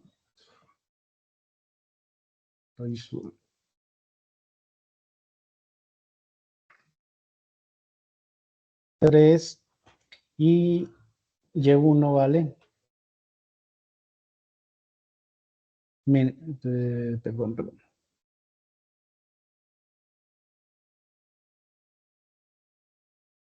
Bueno, perdón, tenemos 8 que es y2. Perdón, aquí no, este de acá no era negativo, sino positivo. Aquí y es positivo, perdón, aquí no era negativo. Bueno, aquí tenemos x2 que es 8 menos x1, no, x1 sí, aquí sería negativo que es menos 2.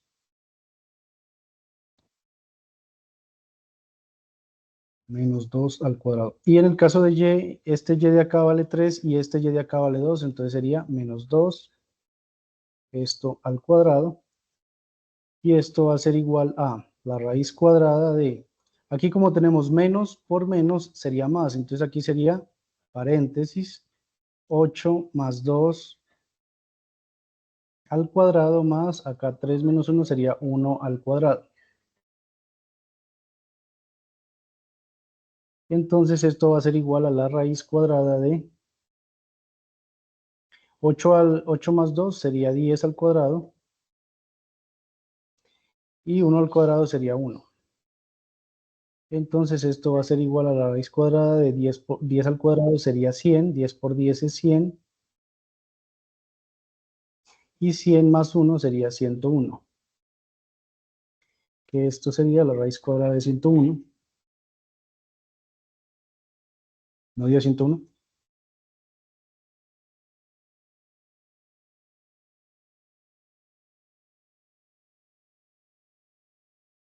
Sería aproximadamente igual a 10.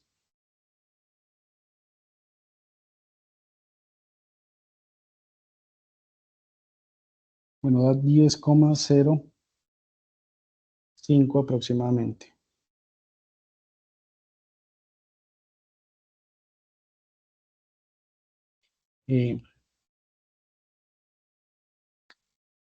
Bien. Vamos a continuar. Bueno, ahí vimos, por ejemplo, la distancia en dos puntos, la distancia entre dos puntos ubicados en el plano. Podemos también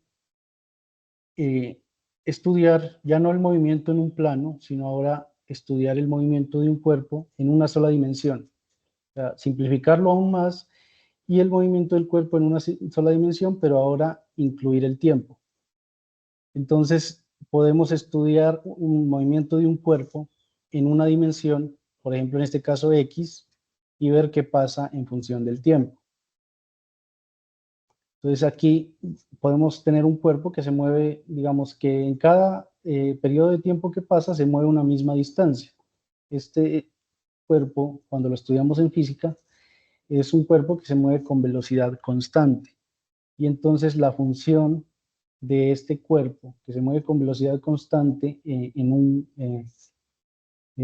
una gráfica en la que en el eje vertical ya no ubicamos y, sino x medido en metros, y en el eje horizontal ya no medimos, digamos que la posición, sino en este caso el tiempo. Entonces esto sería x en función del tiempo.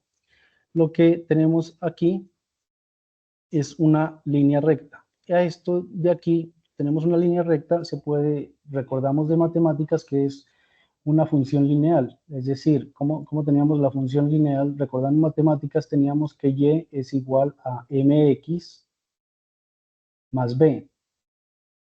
Esta, recordando en matemáticas, es la función lineal, donde tenemos aquí que y es la variable dependiente,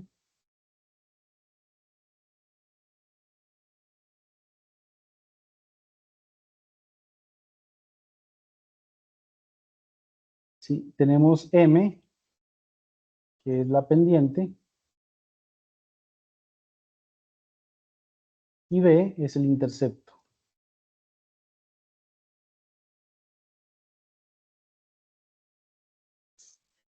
¿Sí? Entonces, si no, bueno, aquí esto sería en matemáticas, lo que vemos en matemáticas. En este caso de acá tenemos es la velocidad. En el caso de acá, esta ecuación, esta gráfica aquí está representando la velocidad. Entonces aquí podemos comparar esto que tenemos acá con lo que tenemos acá. Entonces acá, en vez de y, lo que tenemos es x. ¿Sí? Lo que está en el eje de las abscisas es x. Entonces la ecuación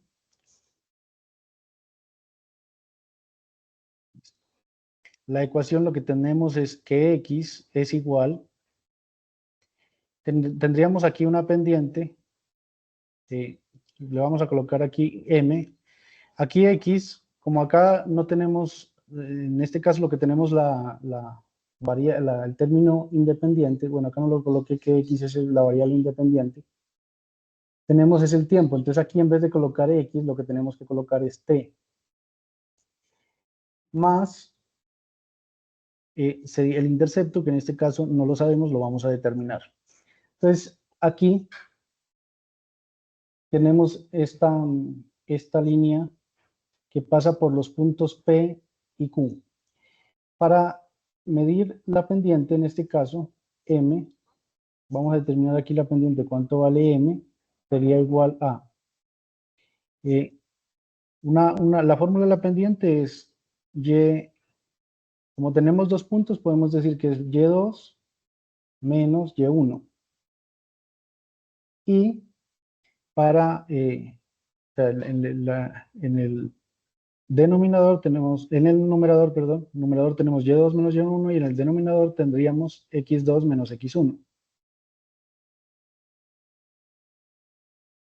Y esto va a ser igual a y2, este punto P lo vamos a tomar como el punto y2, aquí el y2 sería 4, entonces aquí sería 4 menos y1, que sería 2. sobre, y acá que tenemos x2 que sería 6, menos x1 que sería 0. Entonces aquí tendríamos 2 sobre, o sea, 4 menos 2 es 2 y 6 menos 0 es 6. Esto es igual a 1/3. Simplificando, la mitad de 2 es 1 y la mitad de 6 es 3. Entonces aquí ya podemos conocer cuánto vale m, la pendiente. Entonces esta fórmula quedaría aquí como x es igual a 1/3 de t más b.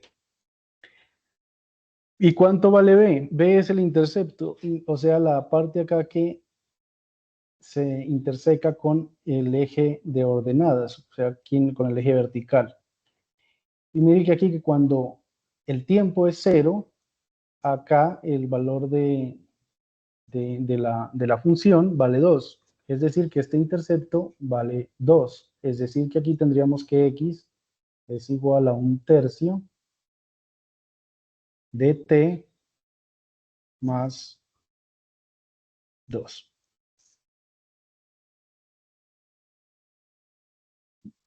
¿Puedo avanzar al siguiente tema o ya lo dejo ahí? Movimiento en una dimensión o función lineal.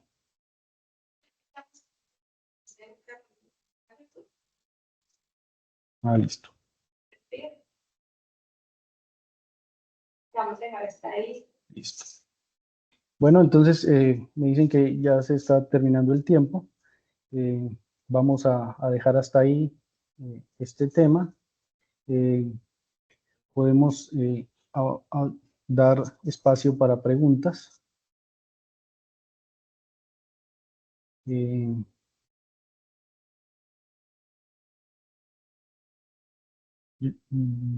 quieres, me conecto. Sí, para...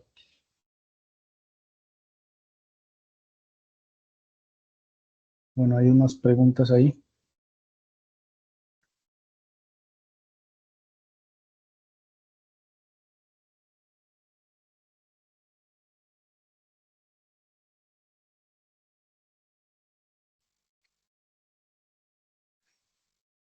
Bueno, agradecemos entonces al profesor Víctor por este espacio. Como se dijo sobre el inicio, es un espacio que es de reconocimiento de saberes. La mayoría de los estudiantes ya está identificando en su primer intento del cuestionario, que son preguntas, tal vez sí, sean un reconocimiento, recuerdos de algunas temáticas, y lo que vimos hoy va a ser el inicio prácticamente de nuestra tarea 2. Toda la parte de magnitudes físicas, la parte de vectores, vamos a tener, digamos, mayor profundización en esas temáticas para esa tarea número 2. Entonces agradecemos al profesor Víctor, quien nos acompañó en este espacio. Bueno, agradecemos también las reacciones que hay allí. Bueno, entonces, de forma general, me gustaría de pronto que los docentes que nos estuvieron acompañando en el chat de preguntas y respuestas, muchas gracias al profesor César, al profesor Edgardo, la profesora Gloria, el profesor Hernán, si alguno de ustedes en estas preguntas que identificaron podríamos revisar alguna que no hayamos revisado, me la pueden mencionar en este momento para ayudar mayor claridad. Si alguno de ustedes tienen los micrófonos habilitados. Profe.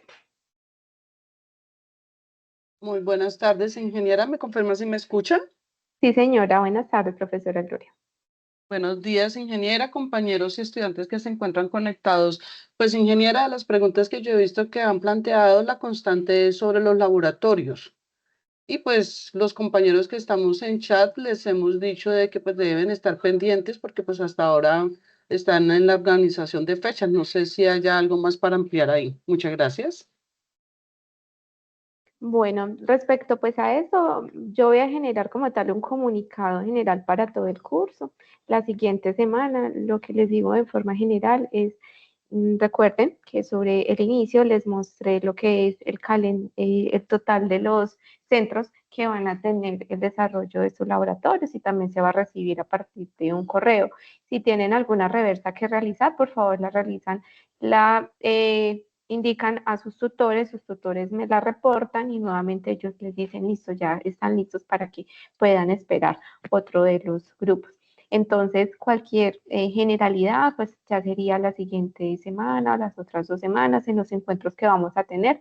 Yo siempre les especifico muchísimo sobre los laboratorios, dado que es un aspecto importante. Tenemos una matrícula significativa a nivel nacional en este curso, entonces van a tener un acompañamiento muy importante por parte de sus tutores de laboratorio. Entonces quedo muy al pendiente. Bienvenidos a este espacio. Les agradezco muchísimo haber estado acá de 2 a 4 y pues cualquier inquietud ya la revisarán justamente con sus tutores.